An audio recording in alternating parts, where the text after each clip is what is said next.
ഇന്ന് നമ്മൾ വെണ്ടയ്ക്കയും ഉള്ളി പച്ചമുളകും കൂടെ വഴറ്റിയിട്ട് തേങ്ങ വറുത്തരച്ച ഒരു തീയലാണ് ഉണ്ടാക്കിയിരിക്കുന്നത്. പിന്നെ ചേന മെഴുക്കുവരട്ടി, രാവിലത്തെ സാമ്പാറും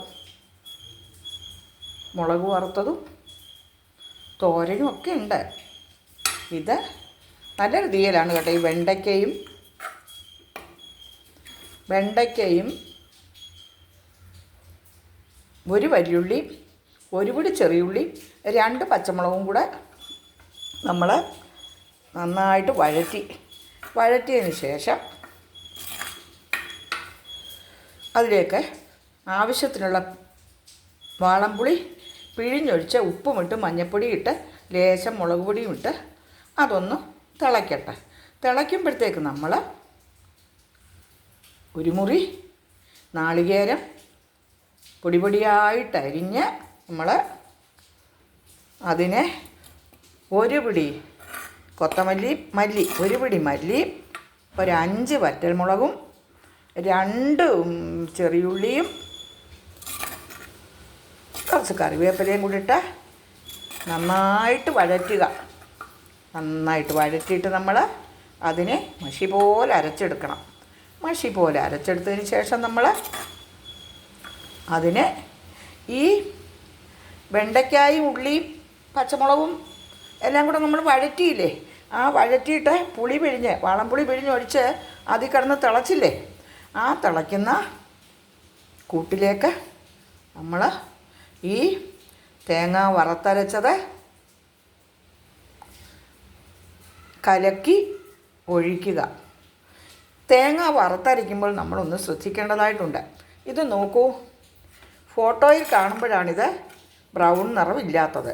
ക്യാമറയിലാകുമ്പോഴാണ്, വീഡിയോയിൽ കാണുമ്പോഴാണ് ഇത് ബ്രൗൺ നിറമില്ലാത്തത്. നല്ല ഗോൾഡൻ കളറിൽ വേണം നമ്മൾ വറുത്തെടുക്കാൻ. പണ്ടത്തെ കാലത്ത് ഗ്യാസൊന്നും അല്ലല്ലോ, ചീനിച്ചട്ടിയിൽ അടുപ്പിൽ വെച്ച് വറുത്തെടുക്കുമ്പോൾ അതിന് പ്രത്യേക സ്വാദാണ്. എന്നിട്ട് അരകല്ലിൽ നമ്മൾ അരയ്ക്കുമ്പോൾ തുള്ളി വെള്ളം പോലും തൊടാതെ അമ്മയൊക്കെ അരച്ച് ഞാൻ കണ്ടിട്ടുള്ളത്. അപ്പോൾ ഈ അരയ്ക്കുമ്പോൾ അരച്ചരച്ച് ഇങ്ങനെ നീക്കുമ്പോൾ ഈ അരകല്ലായതെങ്കിൽ ഇവിടേക്ക് ഇങ്ങനെ വന്ന് വെളിച്ചെണ്ണ നിറയും. എന്നിട്ടത് പാളയുണ്ട്. നിങ്ങൾ കേട്ടിട്ടുണ്ടോ? കുട്ടികൾക്കൊന്നും ഇപ്പോൾ അറിയില്ലല്ലോ, ഇപ്പോഴത്തെ പിള്ളേർക്കൊന്നും.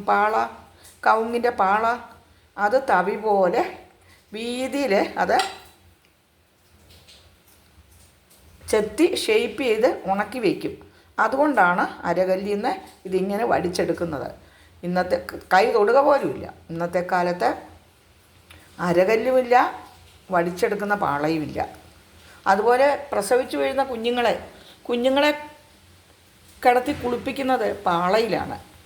ആ പാള ചെറുതാക്കി കഷ്ണമാക്കി എടുക്കുന്നതാണ് ഈ അരച്ചിട്ട് കോരുന്നത്.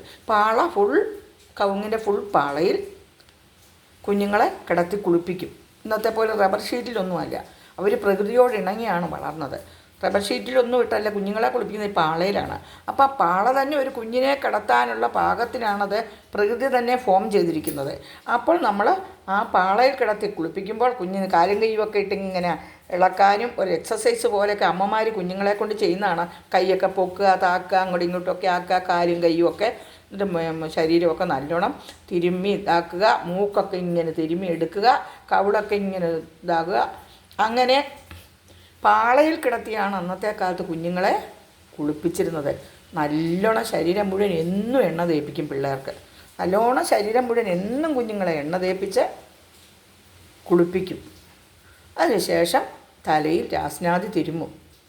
ഈ കുഞ്ഞുങ്ങളുടെ ഉറയ്ക്കാത്ത കുഞ്ഞുങ്ങൾക്കൊന്നും രാസ്നാദി തിരുമ്പുകയില്ല. കാരണം ഇങ്ങനെ തുള്ളി ഇരിക്കും ഉച്ചി ഉറയ്ക്കാത്ത കുഞ്ഞുങ്ങൾ.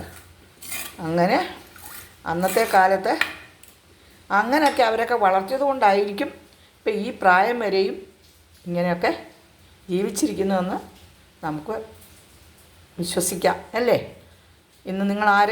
ഇന്നത്തെ തലമുറ ആരെങ്കിലും പാളയിൽ കിടത്തി കുളിപ്പിക്കുക എന്നുള്ളൊരു സമ്പ്രദായം അന്ന് നിലനിന്നിരുന്നു എന്ന് പറഞ്ഞാൽ വിശ്വസിക്കുമോ? തമാശ പോലെ അവർക്ക് തോന്നും. പക്ഷേ അവരുടെ അമ്മമാർക്കൊക്കെ, പ്രത്യേകിച്ച് അമ്മൂമ്മമാർക്കൊക്കെ ഇത് വളരെ വശമാണ്. അപ്പോൾ ആ ഒരു ചെറിയ ഓർമ്മ പെട്ടെന്ന് ഈ അരകല്ലിൽ നിന്ന് വടിച്ചെടുക്കുന്ന പാളയെക്കുറിച്ച് ഓർത്തപ്പോൾ കുഞ്ഞുങ്ങളെ കുളിപ്പിക്കുന്ന പാളയും എൻ്റെ മനസ്സിലേക്ക് ഓടിയെത്തി. ഒരു ബാല്യകാല സ്മരണ എന്നിലേക്ക് ഉണർന്നു. എൻ്റെ കുടുംബം ഓർത്തു, ഞാൻ ജനിച്ചു വളർന്ന വീടോർത്തു, എൻ്റെ അമ്മൂമ്മയും അപ്പൂപ്പനെയും ഓർത്തു, പിന്നെ എൻ്റെ അച്ഛനമ്മമാരെ ഓർത്തു, എനിക്ക് ജന്മം തന്ന അച്ഛനമ്മമാരെ ഓർത്തു, എന്നെ പാലൂട്ടി വളർത്തിയ എൻ്റെ അമ്മയെ ഞാൻ ഓർത്തു.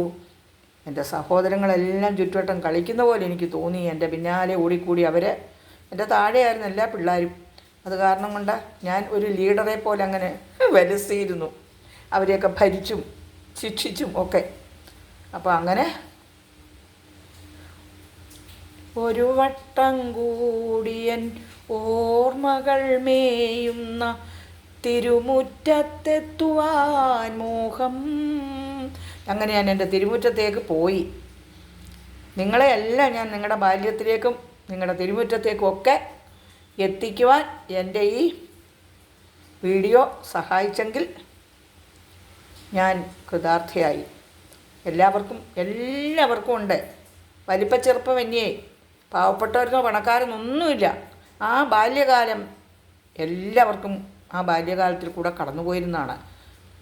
അന്ന് നമ്മളെ പടിപടിയായിട്ട് കൈപിടിച്ചൊക്കെ നടത്തിയ അച്ഛനമ്മമാർ, മുത്തശ്ശൻ മുത്തശ്ശി, ഇവരൊക്കെ പ്രായമാകുമ്പോൾ നമ്മളെ ഒരു പ്രതിഫലേച്ഛയും ആഗ്രഹിക്കാതാണ് അവർ വളർത്തിയതല്ലേ. പക്ഷേ പ്രായമായവർ കുട്ടിയായി മാറുകയാണ്.